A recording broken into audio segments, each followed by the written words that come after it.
Kaninang umaga, ako bagay nagninong sa binyag. Ako nagninong.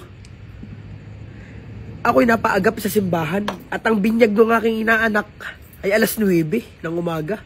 Ay nado na ako ng alas 7. Eh di may nauna pang bibinyagan. Abay, nung pagpasok ko ng simbahan ay, abay ako nagtataka yung pari ay galit na galit. At ang pangalan pa nung batang bibinyagan ay cellphone. Cellphone. Kakaibang pangalan. Sabi nung pare doon sa unang bibinyagan na sa mga magulang, bakit Mrs. at Mr. ito'y naging pangalan ng inyong anak ay cellphone? Di man lang ninyo yun, di ba? Yung pala, inihalin tulad doon sa pangalan ng mga magulang. Ang pangalan ng ina ay Celia. At yung ama naman ay Ponciano. Kaya cellphone. Yung galing mo din.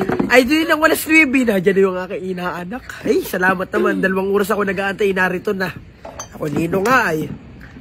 Siyempre, yung pare medyo mainit ang ulo, stress, gawa nga doon sa cellphone na yun. Kay Celia at Ponciano ang ama at ina. Ay, tika. Ay, tinanong mo na yung kasunod na bibinyagan. Yung aking inaanak, tinanong mo na yung mga magulang. Para in advance na. Ikaw po, Mrs. Ano pangalan mo? Charis po. Ikaw, Mister. Ano pangalan mo? Roger po. Yan ang mga pangalan. Hindi yung kanina.